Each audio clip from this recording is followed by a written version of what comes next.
Hi, everybody. I'm Jordan Greer from GD Planet, joined here by Andrew Evans, our editor-in-chief, and Chaz Draycott, our lead video producer. And today we are talking about Project Motor Racing. This is a pretty significant release from a big name in the sim racing world. Ian Bell, Straight Force Studios. He's really developed quite a team here. This is a team, that really created Project Cars and that franchise. So there's a lot of anticipation into this game. It's an experienced team. It's an experienced team that should know racing games. We've had a chance to play the game for a couple of days now, and what we thought we'd do is, instead of sort of a traditional review, we would kind of all get together here and talk about our perspectives on the game, what we liked, what we didn't like, and just how we feel about things. So as you may know, on GT Planet here, we typically divide our reviews up into different categories. We talk about content and value for money, online features, driving physics, sounds, graphics, and then we just sort of offer an overall conclusion. So we'll get started with those categories, and basically content and value for money. And I think that's something that this game is. The car list is quite interesting. It's something that got a lot of people's attention, I believe, from the outset when they started announcing these things. But it also seems to be a pretty expensive game as well. Chaz, you were mentioning that your friend, a friend of yours, was sort of surprised at what they were asking. Yeah, a friend of mine, I was just speaking to him earlier on today, and he saw my review that's already on the GT Planet YouTube channel, if you wanted to see my first hour with the game.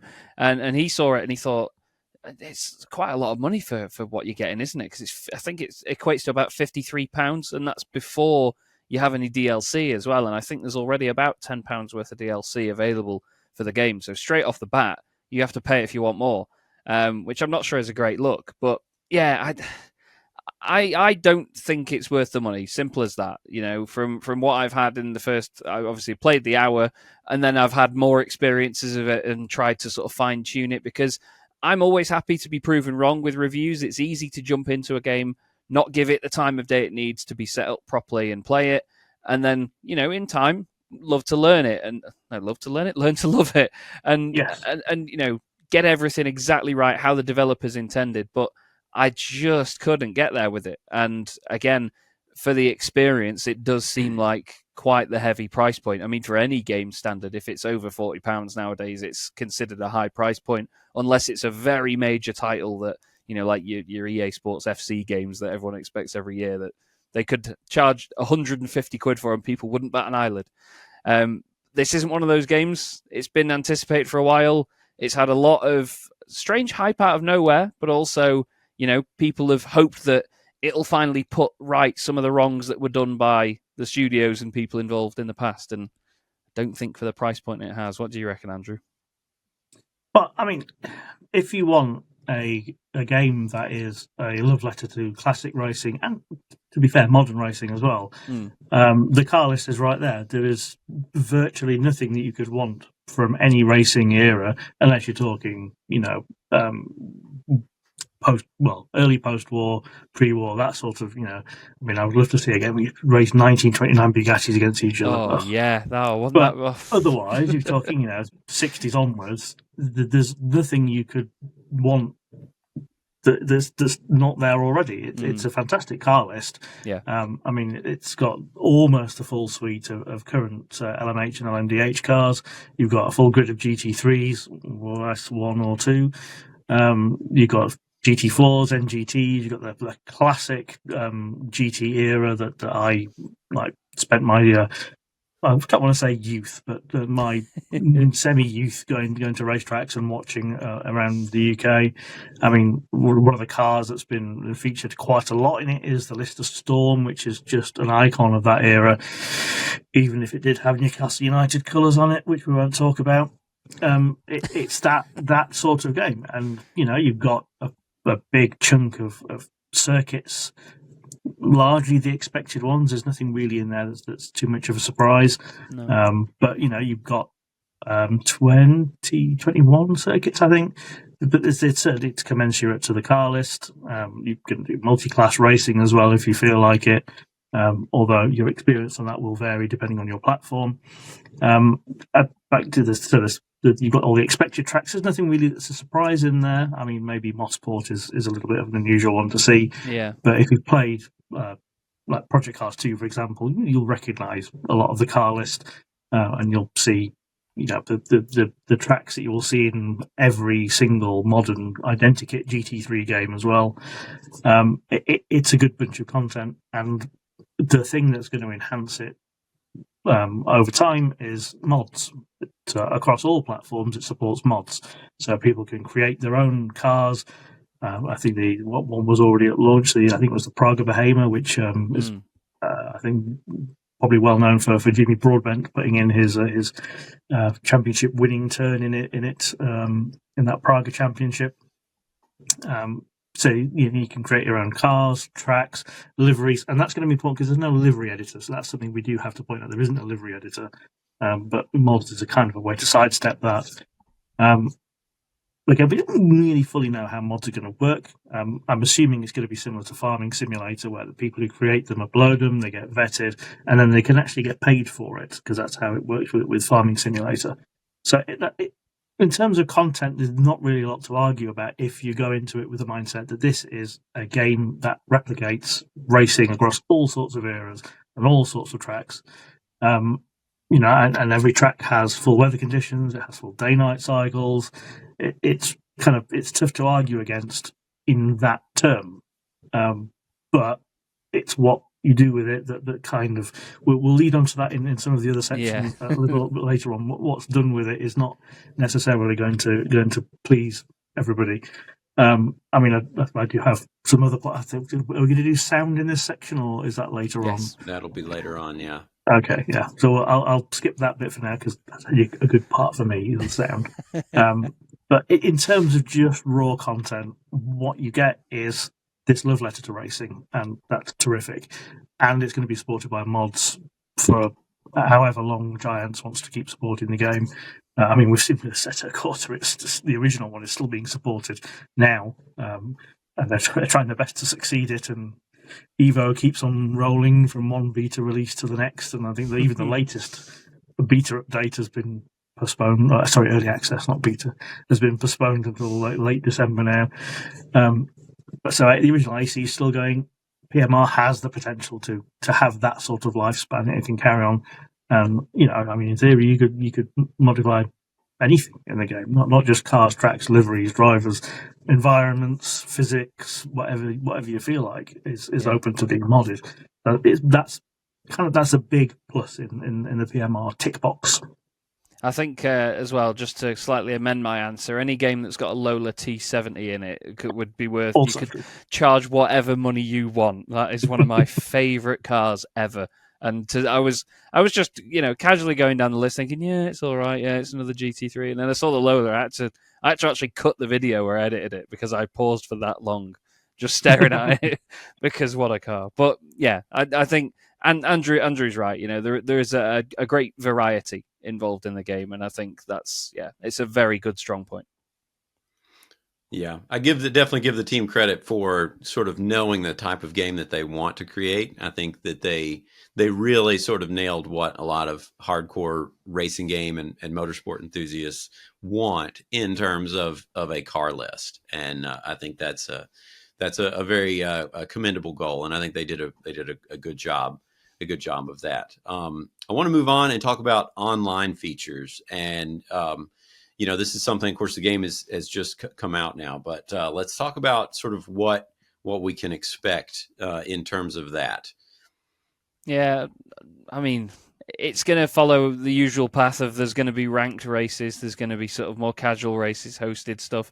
I did find quite an interesting feature in any of the replays, even strangely, even in single player. In your replays, you can click a report incident button and a little QR code comes up on the screen. People will see this in the review. It blew my mind, but you click the QR code, you scan it with your phone, whatever, did it instantly, and it takes you to a form that you fill out with a session ID, what car you were in, what car the offending person was in, the corner, lap, all of it. What happened? You have to give your account of events, and obviously I can imagine any report they receive will be very constructive. But you then submit that, and then in ranked play, they will look at that and see if there's any punishment deemed necessary. I'm not sure what extent that will go to, but my immediate reaction was, it's brilliant, but it's a bit over the top, straight off the bat, because they don't know if they need it yet. But yeah, it just seemed weird to me, though, that it was available in offline single player as well. So I'm not sure. I think they have clearly got an idea. Like you say, Jordan, they know what they want. They know what they want to do. So they clearly have continued that sort of ethos through to online stuff as well, I reckon. They know what direction they want to go in, that's for sure. Yeah, I saw the QR code as well, and I was very tempted to report the AI car that punted me off the inside of Craner Curves and got me a 4-second penalty.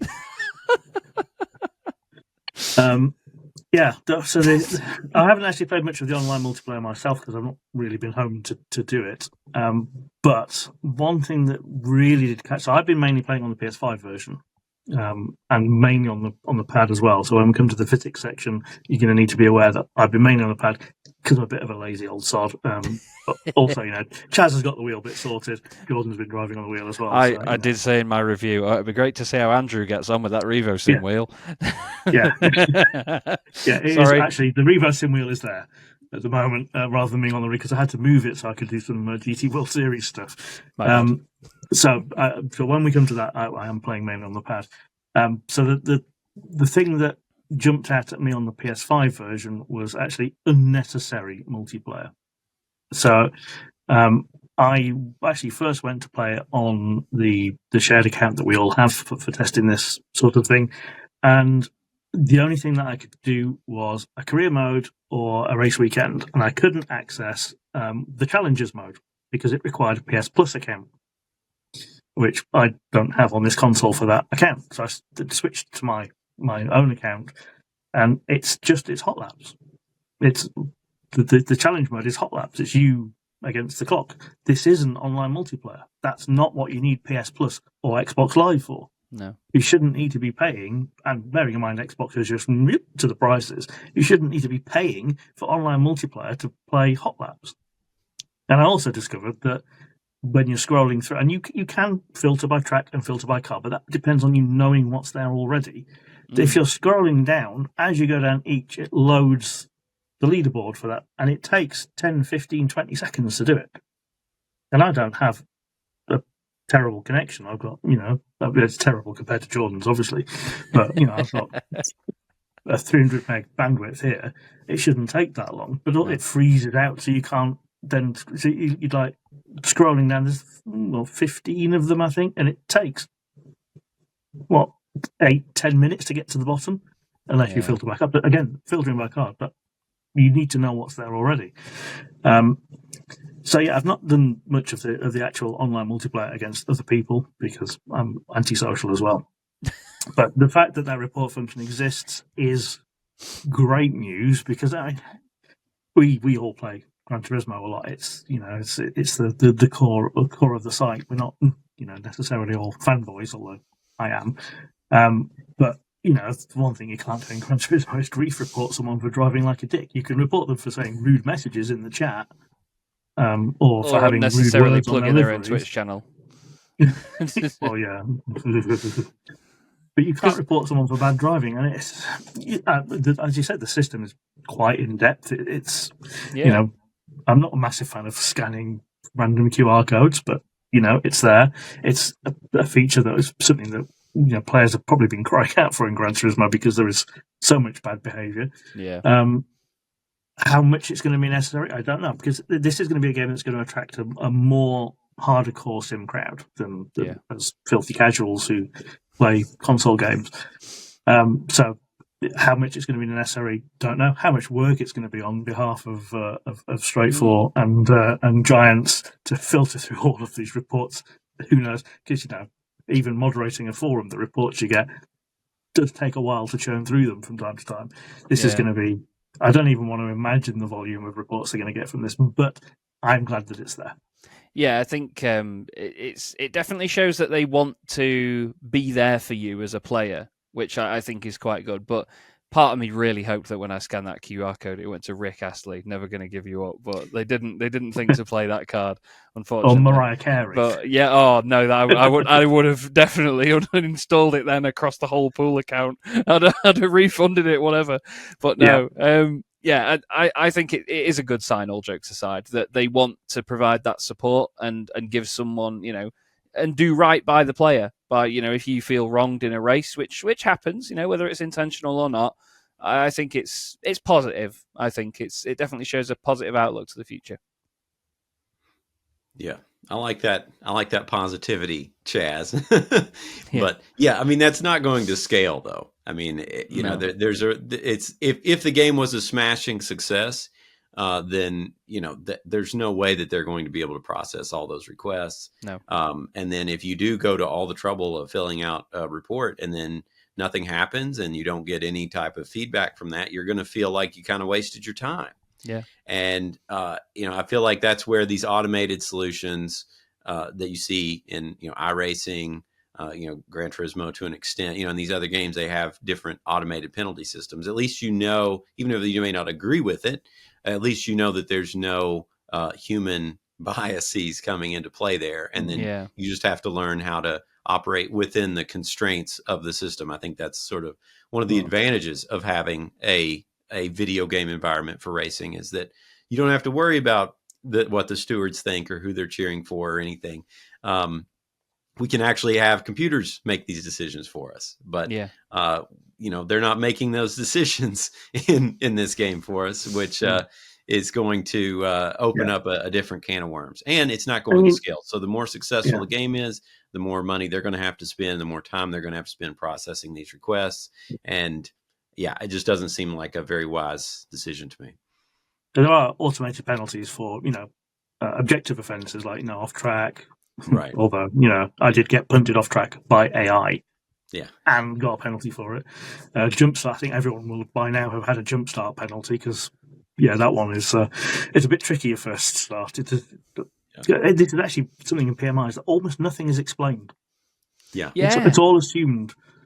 That's so you kind of go to the start and go, right, what am I doing at the start? Okay, I'll shift to first. Oh, jump start penalty. Oh, brilliant. Thanks for that. So there are automated penalties as well, but with more subjective things. I mean, I've not had a single penalty, and I did drive like Lance Stroll through a field of GT4 cars. I thought I was being rude. I didn't get a single penalty incident for absolutely battering these GT4s out of the way. So obviously, this is going to be that sort of incident, and as you say, it's going to be a lot of work.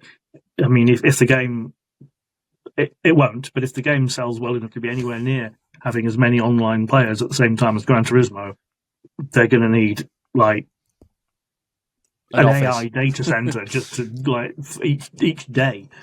Yeah, it's they're going to be busy. Yeah.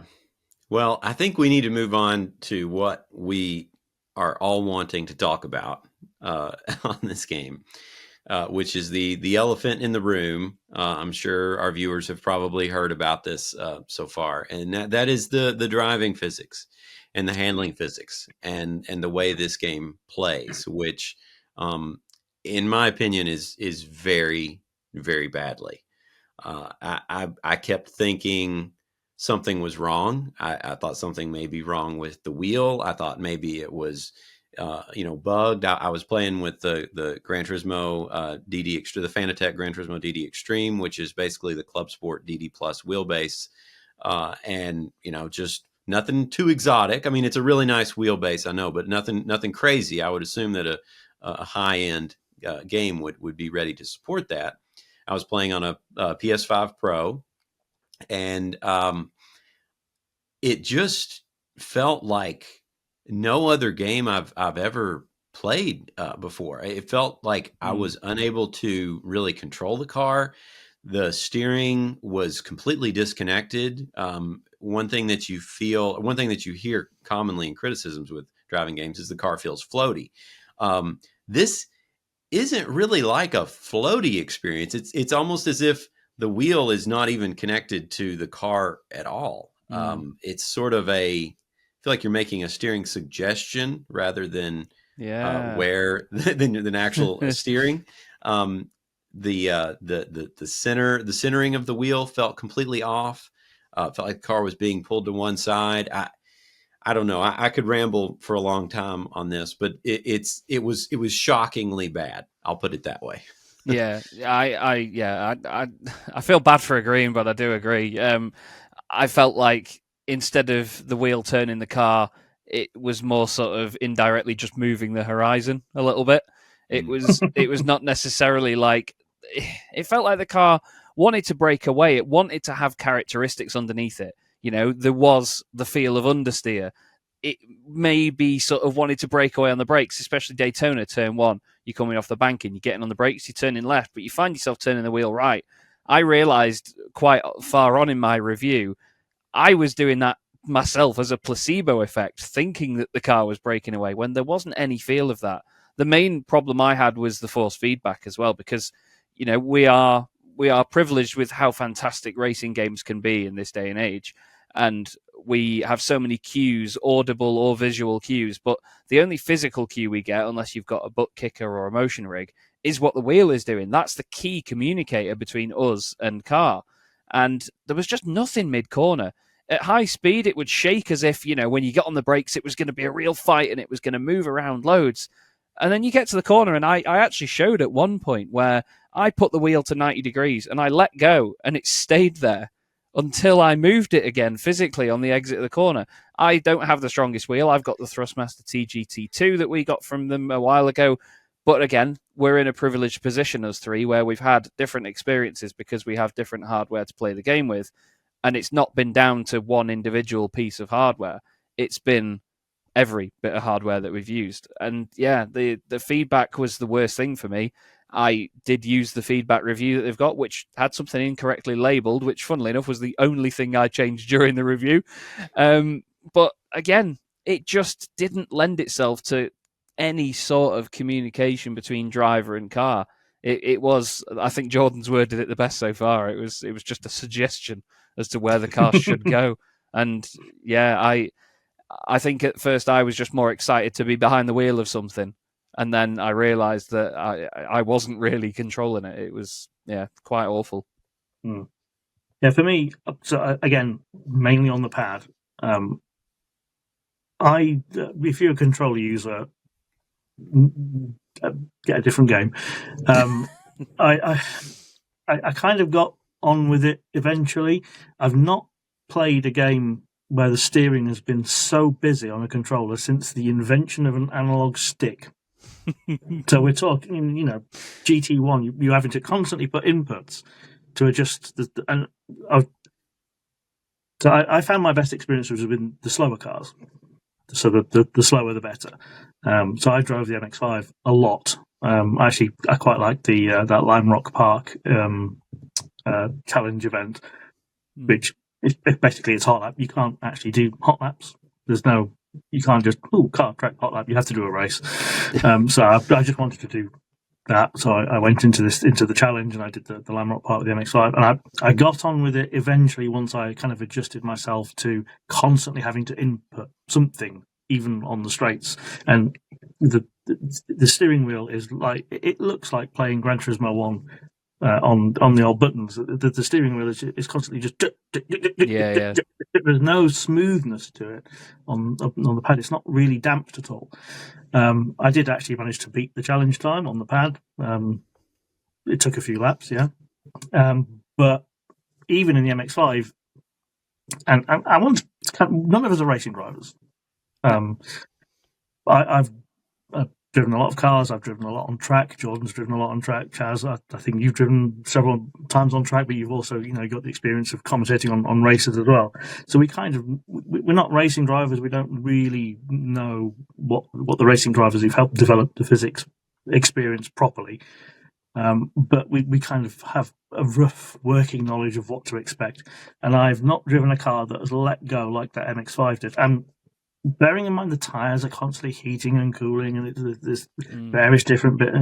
So even keeping an eye on that with the tyres in the optimum window, I've not had a car let go like that since I drove an EV with low rolling resistance tyres too fast to run a roundabout. And even then, that had enough feedback that I managed to catch it and slide off all safely. In the MX-5, it just went round and then off into the grass in a random direction. Possibly not helped by that super jerky steering where you're not quite entirely sure what's going on. I did a race after the day one patch with the Nissan Z, the GT4 Nissan Z. It was in the wet at Silverstone. I did one little slide, I think, at Village, and the rear tyres immediately overheated. In the wet, there were wet tyres in the wet, and they were showing, and it was just flickering between values, between 140 and 155 degrees, and it just wouldn't come down again, even though I was just crawling along in the wet. It just massive, and then every corner from that point on was, I will try and turn into the corner. No, I'm going in a completely different direction now. It's again, it's as you say, the feedback on controller. It's not really there. You get you're going over a curb. Yep, that's fine. Yeah. But there's no real suggestion that the car's about to do anything, or that it is indeed currently doing something. No. And with the pad constantly having to adjust everything all the time. I mean, obviously I've left the wheel part to YouTube because, again, lazy, and I tend to do lots of stuff on pad anyway, so I'm really familiar with pad driving on a lot of games. But it did not feel fulfilling in any way. And the faster the car, the worse it got. I haven't tried the hypercars yet, but from what I've seen, I don't really want to. I don't dare. I don't think I dare. I might do and just record it to see how it goes, but no, don't dare. Yeah. It's. I really wish that I knew more about the technical aspects of creating games, because with every racing game, with every driving game, I feel like there's sort of two different things going on. I feel like you have and these terms are used interchangeably, perhaps in error, from pretty much everyone in this space, because I think you have the driving physics, you have what the game is calculating. A lot of games do tire patches and tire pressures and suspension settings and vehicle dynamics, and all that stuff can be simulated. And of course, game developers love to talk about that because there's a ton of math, there's a ton of computation involved, there's a ton of work to figure out and make sure that all that gets done right and correctly. And I feel like a lot of the marketing and a lot of the hype that we've heard about this game, they've said that they've done a lot of these things, and I have no reason not to believe them that they haven't done. I have no reason to believe that there's not a reasonably accurate simulation of a car on a track in this game. And then I think there's another part of games, and that's how that physics simulation is translated to the player through the controls and through the force feedback and through the way the inputs are handled and how those are transferred to the car, and then how that goes back. It almost seems to me as a layperson in game development that there's multiple levels and sort of filters, if you will, in terms of how the what is happening in the physics engine is communicated to the player. And so I don't know in Project Motor Racing if this is a bad physics engine, if it's a bad force feedback implementation, or if it is a bad controller implementation. I also tried the controller on the pad in addition to the wheel. I found it even worse than the wheel, just really almost unplayable, completely not fun at all. So we now have two different input devices that indicate a real problem here. But it was so strange, and I feel like the other thing with a lot of the pre-release stuff, we've heard about how great these physics are and how much effort they're putting into that. And this seems to be a really passionate team. I think the car list, as we talked about, the car list shows that I think they know the game that they want to make. And we've heard from a lot of racing drivers and stuff who are being paid, of course, that these driving physics feel so great. And then to then open up the game and experience what I experienced was really almost insulting to a point. And we did get this game for free. We have access to this game for free because we're in the media and stuff. But if I had paid a lot of money for this, I would say, okay, you guys had to know it played like this, and you still sold it to me anyway. Not only did you sell it to me, you told me that this is some type of realistic experience, and that's sort of like that sort of makes me more upset than anything in all aspects of my life. Don't pee on my leg and tell me it's raining. That really makes me mad because it makes me think that that you don't respect my ability to just know what is good and what is not. And this game, if any racing driver or if any developer wants to tell me that what I experience in Project Motor Racing on my rig with my and again, hey, it may be an issue with firmware, it may be a buggy game, it may be whatever, but if anybody wants to tell me that I just don't know what I'm talking about, or I need to make some changes, or do that, then we're going to have a problem, because this game is deeply broken from a driving and handling perspective. And frankly, that's something that has to be right out of the gate, because people are spending their hard-earned money on this. That this is especially for the console versions, because you expect a really high quality of game on consoles. And that this is just not it. It's not really acceptable in my opinion. And the thing is as well is that it's not bad to a point where it's ignorable. Like you can't ignore it. Like it's so blatantly obvious that they must have just sort of put it out there as if just hoping, like, I hope nobody notices. Like it's just and I feel bad for sounding so harsh on it, but at the end of the day, we're doing what we do. We have to review this and be honest about it. I would rather be honest and slate it to death than hide behind it. Just go, oh, you know what, it's all right, because it just was really, really bad. And like you say, Jordan, if they're willingly putting it out there for the price point at which it is now out there, if I'd had to have paid for it, it would have been refunded within the hour. I would have just seen the graphics and said, no, thank you, which is another category we're going to get onto in a minute. Nice segue. Yeah, yes, sorry. Yes, I didn't let's even talk mean about that. the graphics. So on the PS5 Pro, again, I'm playing on the PS5 Pro. It didn't blow me away, but I also didn't find it to be that terrible as what I've from a lot of impressions that I've seen. People are like, I think this game looks really bad, and it certainly does in the footage that they're showing. In my experience, I actually thought it looked okay. And on the PS5 Pro, it was okay, especially after having just played Rinsport.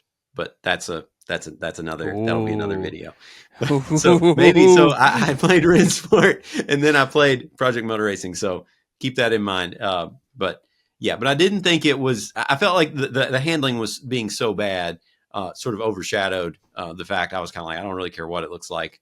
I can't wait to be done playing this, but I'll let you guys talk more about your experience. Well, for me, the main thing was there seems to be a strange lack of detail in the cars. So the one car that really stood out to me when going through the car list with the garage camera where the car's on an angle that you can't move, there was the Esperanti GT1. It's an iconic car. Everybody that knows the Esperanti knows every millimeter of what that car looks like. I would put my hand down and touch wood and say I genuinely think that the Gran Turismo 3 Esperanti GT1 has more of a likeness to the real car than the Project Motor Racing one. And that is 24 years. It's whatever. Anyway. It looked like bits of the headlight are missing.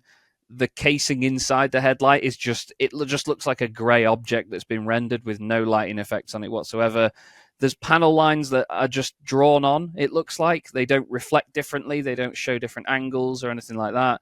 And I think one of the first cars I noticed that same sort of affliction on was the Aston Martin Vantage GT3, the non-facelift one.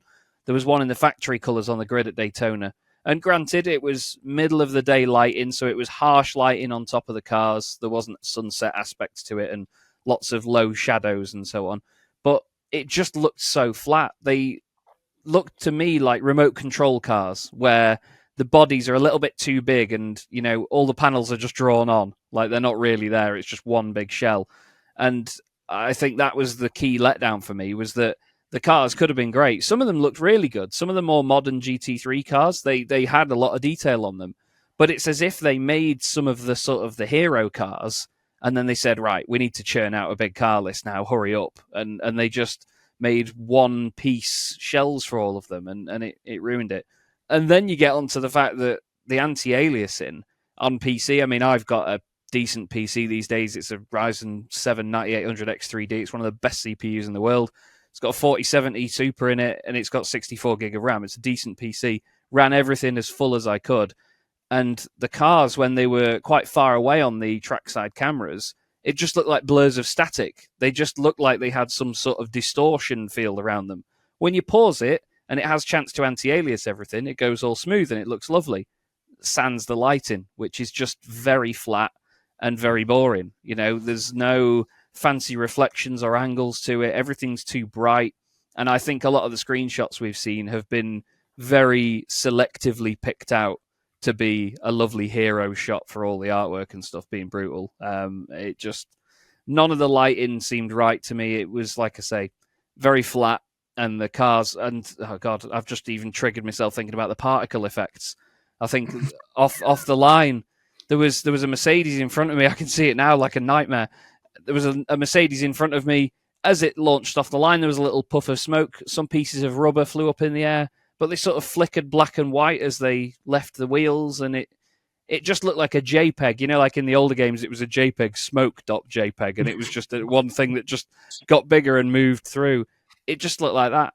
And I could go on for a long time. Other people need to speak, but woeful is the word I'm going to use.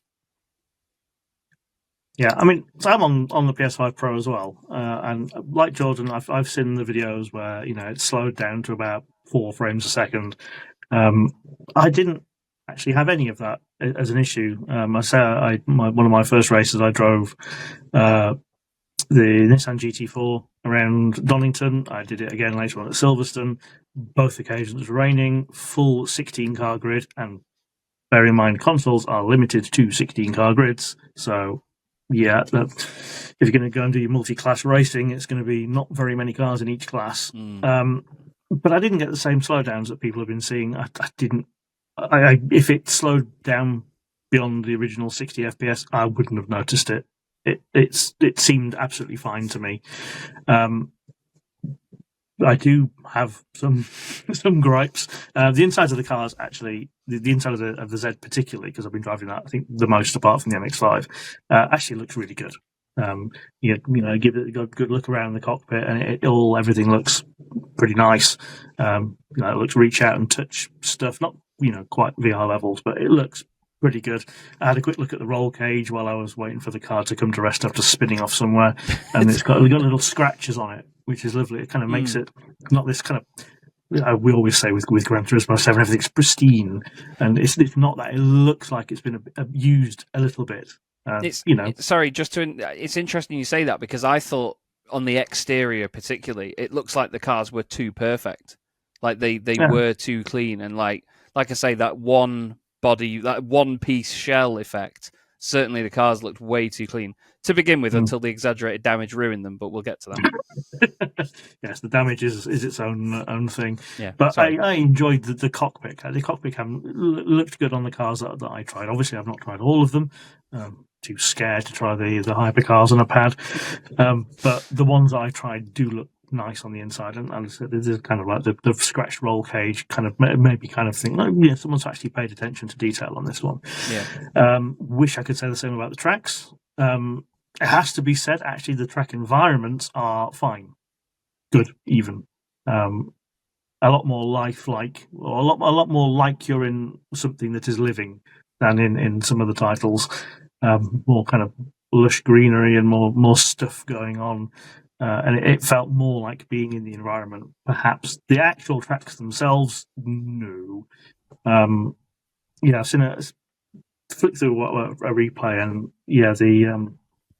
it looks like the old 2006-ish tracks where everything was just a repeating pattern. It looked old. The lighting, as you say, the lighting is so odd. I was being followed after I smashed through them by a Supra. I think it was a Supra with his headlights on. I almost literally couldn't see anything because my whole cockpit was white. And I can appreciate, that the headlights might be kind of like, above boot lid level, but the whole cockpit was white.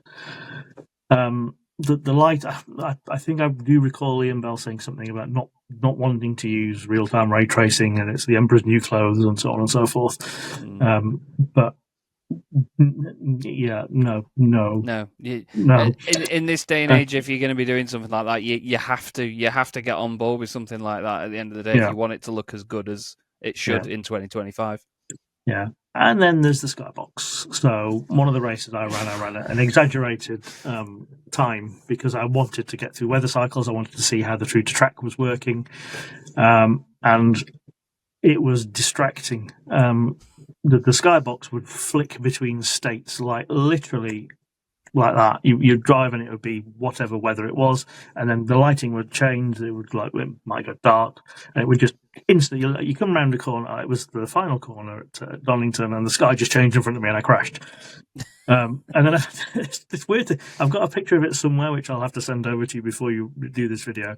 Where I was watching the sky with the weather rolling in, and it was literally circles of cloud, like cloud rings that were either contracting or expanding into each other, like a sky full of. It was so odd, almost like someone had pipetted the different sky grey like a paint from above. And it was like watching like a smoke ring, but like several of them, like contracting, which is what smoke rings famously don't do, but contracting or expanding to form the weather. And there's this really weird alien cloud thing going on as well. It's like, I grew up not too far from Donington, and I've never seen sky that literally looks like an alien planet from Star Trek. But apparently, that's what happens in Project Motor Racing. It's a weird-looking game. All ends up really. Again, the track environments look terrific. The foliage. I mean, it's a farming simulator engine. You'd expect the foliage to look good, wouldn't you? Well, no, actually, no. We should have stuck some more farming puns in this one. I've played Farming Simulator recently, so I should have seen this coming. No, because that looks rubbish and all. The last one I played was 19, and I played it for about an hour. And 19 is the best one in recent years. Stick with 19. It's very, very good. No. Yeah, I'm not going to stick with it at all. But the actual environments look good. But unfortunately, and the cockpits as well, from the ones that I've tried. But unfortunately, nothing else really does. I do recall, I think Ian said on Twitter yesterday that it's not optimized for 4K on consoles. So try turning it down to 1440p. The whole point of the PS5 Pro is it's a 4K console. Yeah. Yeah. It's just not. It's not. Again, that's not really an acceptable answer. Because you need to just have the game just needs to work. Yeah, and you shouldn't have to fiddle around with a lot of settings and that sort of thing, and read a lot of stuff, because we play these games for fun and for enjoyment, and it's great to have those options, but we shouldn't really have to make those decisions to have an acceptable game. Nope. Moving on, I want to talk about sound a little bit. Again, I thought the sound was both good and bad. It was good in the sense that I felt like the samples that were used were somewhat accurate, and they sounded fairly visceral. The problem was when you could hear that step change in the RPM levels, and you could almost hear it switching from one sample to another. And so you get in the car and I'm like, this sounds pretty good, and maybe between 1 and 2,000-3,000 RPM, it would sound okay. And then as the engine started to rev, I'm like, I can hear the different samples being swapped in, and it sounds digitally. It sounds like an overly compressed JPEG, and and then once it gets up to the higher levels, the higher revs, it would start to sound a little better again when it would stabilize out. But when it's going up through the rev ranges, it sort of took me out of the illusion more than the physics already were. So I don't know. Curious to hear what you guys thought. I felt like none of it matched. Like the initial impression for me was, I mean, I jumped in the Aston Martin Vantage GT3, so I was always going to make moaning noises whenever the car moved, because it makes an incredible racket no matter what game you'll put that thing in. And it sounded great. The car engine sounded great. And then when I started moving, I couldn't hear it over all the everything else, where I was suddenly teleported to a war zone made of fiberglass and carbon fiber. It was very loud, and I get the idea. Again, it's a similar thing where they've got the right idea, but the application just hasn't quite matched up to the promise of it. There was a lot of gearbox noises, but the gearbox sound for me, it didn't sound like a racing car gearbox. It sounded more like a sort of what you'd imagine an alien spaceship engine to sound like. It was a very strange whirring sound. The brakes, I think, again, it didn't quite... I obviously don't know. Like we said, we're not racing drivers, so we haven't experienced these things always firsthand, but it's not exactly how I'd picture a racing brake to sound like when it's squealing its bag off, It sounded a bit too sort of futuristic almost. It was a strange thing to try and describe. The bumps and the bangs were, again, what you'd expect over curbs. I think they were generally okay. I didn't really notice any problem with them. My main issue was with car contact, and you would be brushing along. There's a part in the review that people will see where I was in the classic Porsches. I think it's a 930. Lovely, lovely cars coming out of the pit lane at the Nürburgring. The AI car was slow in front of me, so I went around him and I misjudged the distance. And basically, as I turned across, my right rear scraped along the left front of his car, but it sounded like I'd smacked into him stationary while I was doing 140 miles an hour. And like it ripped the bumper off, the headlight came out, the bonnet was up. It was as if we'd had this massive accident when all we'd done was brush each other on the exit of the pit lane. Similar in my very first corner in the game, where I got tapped into by an Aston Martin Vantage that was clearly jealous that I was in the facelift one and he wasn't. And it was the tiniest little brush. Bonnet comes flying up, but you see it morph into shape. And again, it was as if I'd been clouted from behind ridiculously hard, but it was the tiniest little brush that you probably wouldn't even hear a noise in the real thing, over everything else. So, I don't know. They said they wanted it to be a bit of an assault on the senses and sensory overload, because that's what the inside of a race car is meant to be like. And I think they got that right, but in the wrong way. It's a bit too much. It's very loud. Like, even with a lot of stuff turned down, it is very loud. Yeah. But I don't know. None of it matched to me. It sounded like a lot of sounds from different genres and games had been mashed into a car. Well, the Twitter hashtag they've been using is bring earplugs, and I didn't think that meant the menu music, because Jesus, I booted that up and I had my headphones on. It's like, oh my God! The strange thing about it is that it starts so quiet and lovely, and I took a moment to appreciate it, and then suddenly 30 seconds later, while talking through the menus, which are also awful, found myself suddenly shouting over it, going, God, it's loud. Like, what? Yeah. But yeah, can we have a separate category for menus at the end as well, please, Jordan? Yeah. And AI as well. I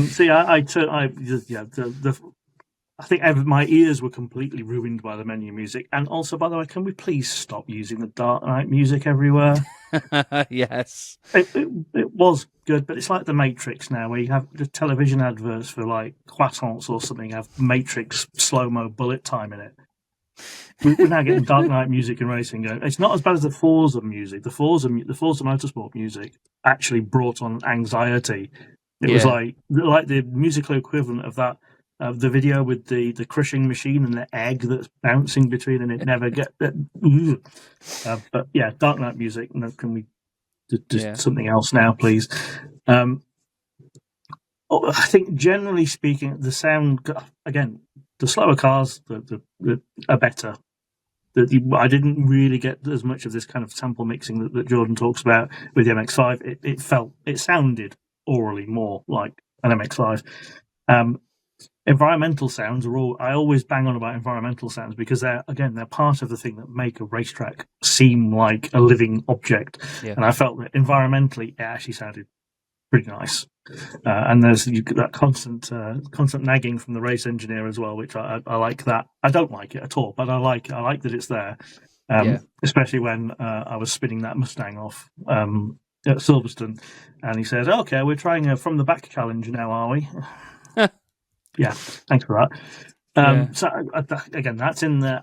It's a good touch. It's something that I quite like. I didn't quite find the kind of the 3-dimensional nature of the sound quite. So I didn't. I mean, there aren't any tunnels that I'm aware of in the game that you can drive through to test that. But it didn't really feel like the things were around you, and you couldn't particularly tell where they were. I mean, you can't tell where they are in the mirror because the mirror runs at about 360p. But you can't tell where they are from sounds either because it just doesn't sound spatially correct. But environmentally, the sounds are quite good. But yeah, I did kind of experience the same sort of thing that you're talking about with the collisions, where every collision makes a doof sound. Yeah. But I will rare note of appreciation. This is the only racing game I've ever played where understeer sounds right. So understeer has a very specific sound, which is basically on top of the tyre noise. And this is the only game I've ever actually heard it in. So I know you hear it a lot. Whoever did that one, but otherwise, I agree. I agree with the general assessment that the two of you have made. Well, I do. I'm glad you mentioned the menus. I consulted with my boss, and he said we can talk about the menus. Yes, you can. Yes, because they definitely need to be discussed because they are unusual. I think one thing I noticed. I was talking about the wheel earlier with the wheel settings and stuff, and I was like, okay, I need to go in and check the settings out. I realized I could only actually do that if I was in the game, like if I had a car and track loaded up and then like paused the game to actually go into the settings. I couldn't just do it from the main menu. I think this is the first game where that is not possible. And maybe it is. I just wasn't able to figure out how to do it, but I thought that was strange. Yeah, on top of that as well, I've only just realised that. Yeah, I didn't think about checking that. But on top of that, also when you are testing the wheel input and how it measures into the game, it seems very notchy because it's not just done in a smooth graph. It's done in a 0 to 100 measurement. And when you're doing that over 900 degrees of steering, it just feels like your wheel is expected to be in notches, like it's Euro Truck Simulator or something. Yeah. And it just felt so strange to be calibrating it like that. And then there's the menu, or the little interface in the bottom that tells you your inputs. And it's lovely that they've gone for quite a clean branding with this sort of darker bluey grey, the gold and the white. But when the wheel inputs are all that grey and gold in the bottom, there's no indicator to, obviously I know the layout of it's always going to be from left to right, clutch, brake, accelerator. But it just looks so... you feel like it doesn't give you any information when you see it like that because it's so arrogant about its own color scheme that it doesn't give you any color. And the fact that the steering input as well, I thought there was a tiny thin line next to the pedals that was like an auto clutch or something like that was coming in. But no, it turns out that's the actual steering force from right to left. It's just that because it's the same color, you don't see it when the wheel's in the middle and it just appears as a thin line. It was so strange to see that. There was another main thing about the menus that I hated. Oh yeah, it was that you have an icon for, if you've got like 4 saves in your career, for example, you've got the different icons for each one, which I assume will be what team or car you're driving for, something like that. And the text is set underneath them, almost like a subtitle to it. Whereas for me, it should be a title of whatever icon you're clicking on. And it really confused me that it was below them. I don't know why it did. Maybe that's just me, but it really threw me off that the text was always seemingly underneath what you were selecting. And that, for me, when you're trying to go through a menu that's trying to be minimalistic and very simple, that doesn't compute. And then final menu thing was on the setups. If you've got a menu, especially when you're on a wheel as well, trying to move around menus on a wheel can be quite difficult anyway, and I understand it's difficult for people to get it right for mouse and keyboard, controllers and wheels. But on the setup page, for example, there was 3 columns of data and things I wanted to go for. If I was on this column on this side and wanted to get to here, I assumed press right on the D-pad and it would go across. No, you have to press R2 to change to the next category. And then if you want to go down one, you have to press R2 again to go down, as well as going right to go to the next category, which is also the same on the black box in the car when you're changing it. You have to press down to go, no, I'm going to think it's, you press up to go across to the right, and you can't go back by pressing down. When you press down, you go to the next thing down in that menu. It's horrific, absolutely horrific, the menus, I must say. Really thought that because of how simplistic it looked and how minimalistic they tried to make it look, surely the operation should match how it looked. Did it? No. No, it did not.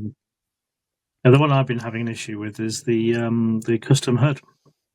So, yeah. Whatever there's no, apart from one, which I think is the position marker, there's no obvious way to know which of the items, or which of the widgets, rather, that you've selected or that you're currently on, that's currently active, until you start moving it. And then, all over the place. I wanted to put the rear view mirror, rather than being on the top right of the screen, I wanted to put it literally anywhere else. And it shows it as being in, the correct location that I put it. And then it goes back to the top right corner. All the other elements seemed to move okay, but that one just wouldn't do it. So that's on top of all of the things that you've said, which I agree. And again, you select everything you select, the title is underneath it. But the custom HUD just everything seems to work apart from the rear view mirror, which just stays in the top right corner because that's where it wants to be. But again, nothing is explained, and I think this has also been addressed on social media. I think Ian said something about we'd love to have this, but the current the current thing that we're using that doesn't allow overlays. Isn't the whole thing an overlay? So use something else. I don't know. That was a strange response. Yeah, I saw that. Yeah. I saw that post on X as well, and that was I was like, interesting. But the AI is something which also needs to be addressed. We mentioned that earlier, Andrew. I know that's a real bright spot of the game for you.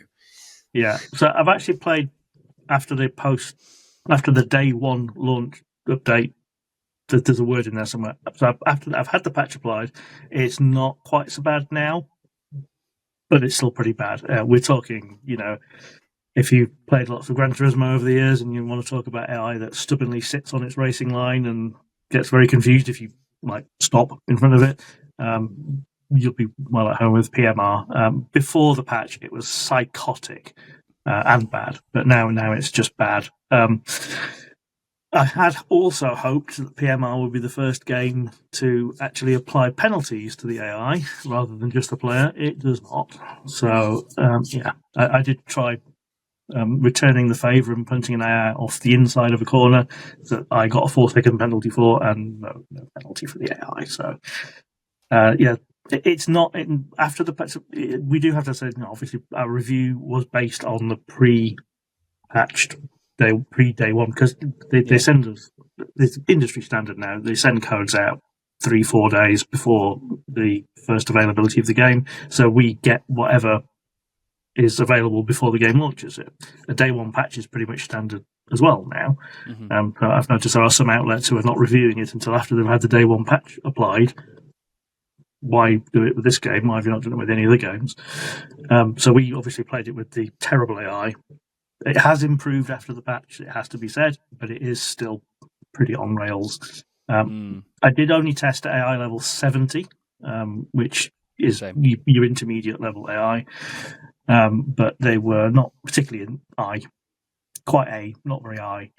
I had with that Mustang, so it wasn't a Mustang, it was a Z, having the issues in the wet at Silverstone. I basically stopped on the racing line to cool the tyres down, which did nothing, and they just came up behind me and stopped.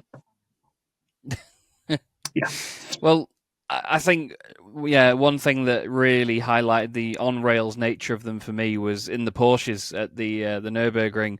I'd had a bit of contact here and there, tiny bit of contact, and after 2 little taps, I had heavy damage. Didn't tell me what sort of damage, what that was to do, how it was going to affect the car. Car didn't feel any different. So, turn one at the Nürburgring on the Grand Prix circuit, very big chance to get some revenge on somebody if you don't like them. And the race leader was in front of me, so I literally said, let's have a big crash. Went to T-bone them at full throttle. Car got annihilated at the front. I went off into the gravel, got track limits warnings and all sorts that I probably shouldn't have had anyway. And to my disbelief, as I turned the car out of the gravel, the AI had carried on as if I hadn't even touched them. And we're still leading the race. They had a big black mark down the side of the car and it was bent in and destroyed. But they just stayed on their same trajectory and weren't in the gravel or anything, held the race lead even. I just could not believe it. And yeah, my face at the time showed my displeasure at that. So yeah, not too impressed with the AI. I've seen, the on-rails nature also, nearly killing, I think, was it Basic Ollie, actually, at the Nürburgring? He was going up to, not Flugplatz, the other one, the left-hander one. He was going up the hill there. He went round the outside after getting a run. AI just stayed on its line, came all the way over to the right, and just pinned him into the wall at full speed. And with no remorse and no penalty, of course. Yeah. That on-rails nature is, again, something that you just can't have in modern-day games. We've got things like Sophie 2.0. It's brilliant. It makes an idiot out of me every time I race against it. It doesn't just stay on one line. It's not right. Yeah, and I think, that's a good way to sort of move forward to our conclusions about this game. And it feels like it's very ambitious. Mm-hmm. I am disappointed that the game is in the state that it is. It feels like, it's always difficult to criticize these things. As someone who builds things myself, I write software. I can only imagine how difficult it is to put out a modern game, a modern racing game. And as just being a web developer primarily, there's so many edge cases, these things that people do that you don't expect. And as we're talking on this call for this review, you're saying things, and I'm like, wow, I'm putting myself in their position of, if I was building the game, would I have thought to test that, and how would I test that?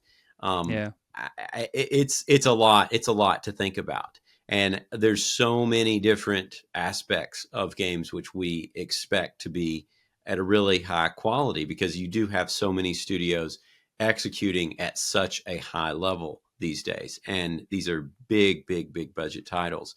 And Project Motor Racing is not a big mega budget game like Gran Turismo or Forza or even something like Assetto Corsa. I'm not sure how they would compare. I don't know about their finances and that sort of thing. But iRacing is another one.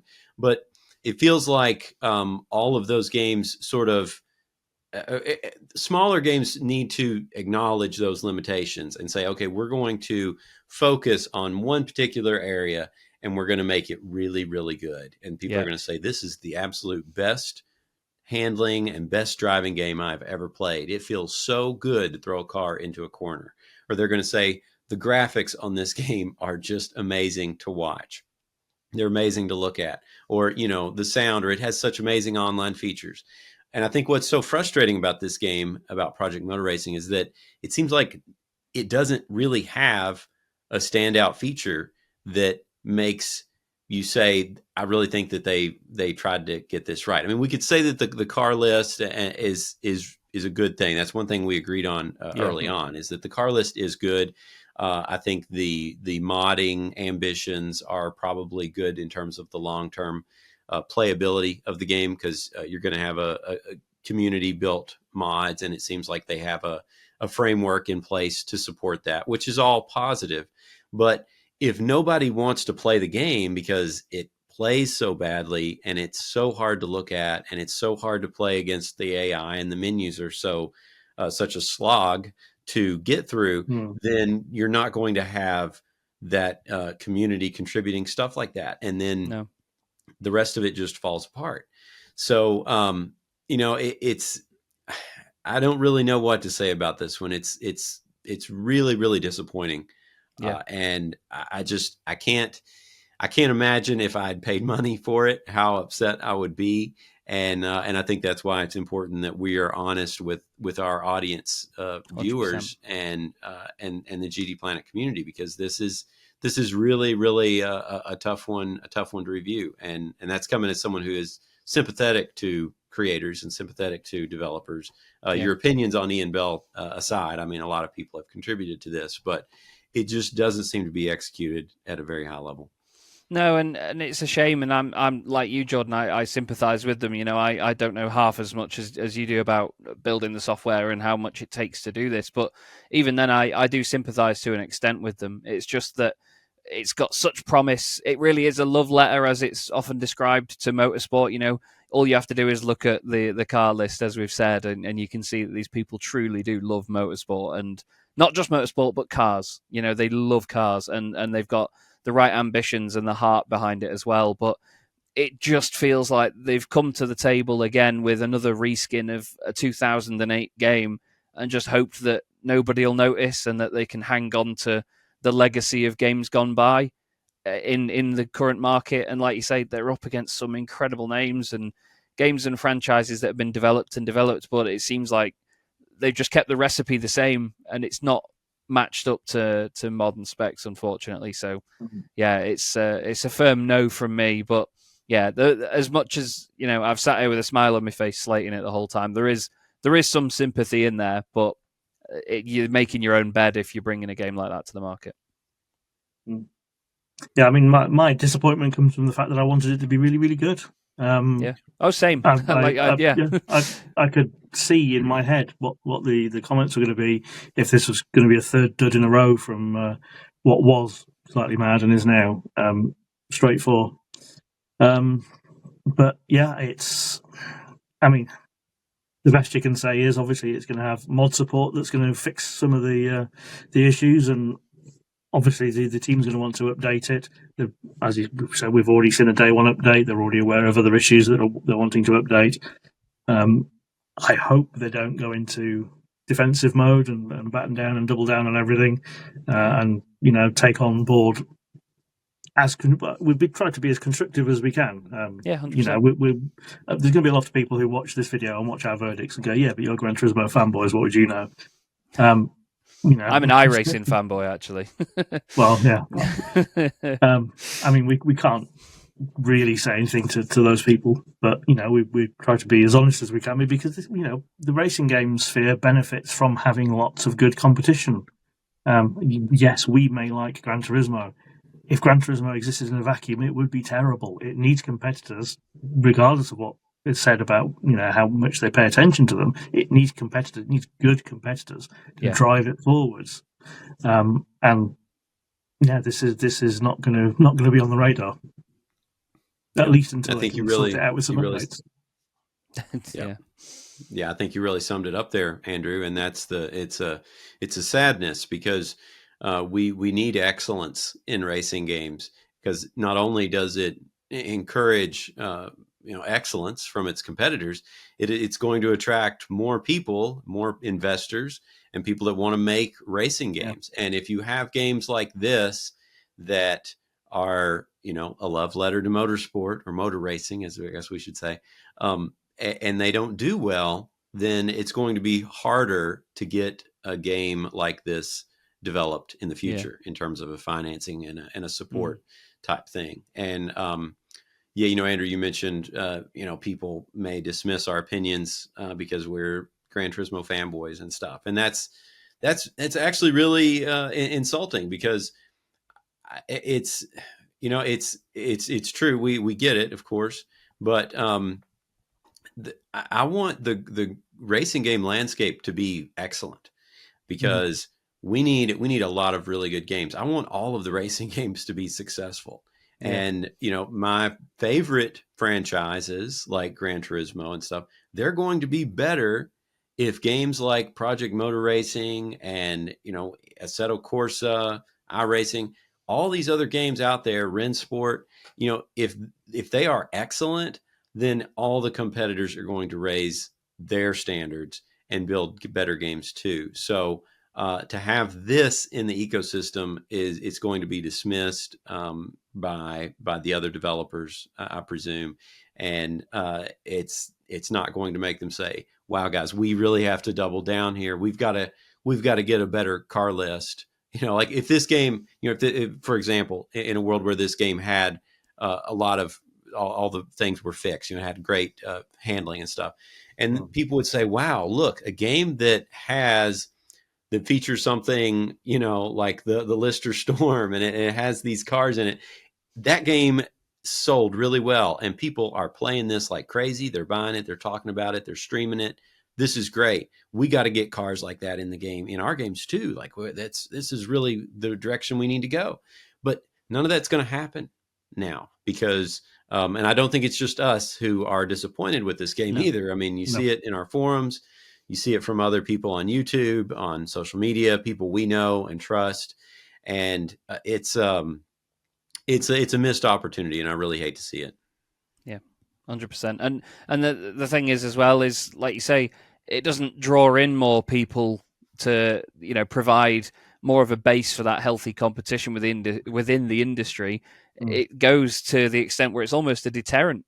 Because people see it and they go, "I don't want to invest in that. I don't want my money to go to something like that." So, yeah, it's a shame that it may have slightly poisoned the water, but we can just hope that people are sensible enough to look past that and continue on with what else we've got in the industry. But all we can do for now, I guess, is just hope that some good comes of it and that things get fixed. And hey, maybe it'll get better. We live in a world where. Fortunately, we live in a world where games can evolve, and the games that you have from the beginning, by the end of its lifespan, it looks nothing like what you started out with. And I mean, we've seen that with Gran Turismo games. We see it with live service games like iRacing. I mean, look at Assetto Corsa and its mod community. That game is totally unrecognizable from what it started out as, and it's probably one of the best selling racing games ever because everybody sees it as this sort of sandbox simulator with really good driving physics, and and maybe that's where this game will end up. It's going to be a really big test for this development team to see. It's a challenge, really. Are they going to say, "Okay, well, I guess we didn't do well here, and we just give up," or whatever, or are they going to say, "Let's see if we can fix this and get it right"? Of course, I know that takes money. There's a whole lot of stuff going on behind the scenes in order for a team to be able to double down like that. But it's going to be really interesting to see where they go. But hopefully they can make these changes and put out the game that I believe they wanted to make because that's what racing game fans deserve, I believe. So, yeah. All right. Well. Yeah. We will wrap it up there. Andrew, anything else you wanted to say?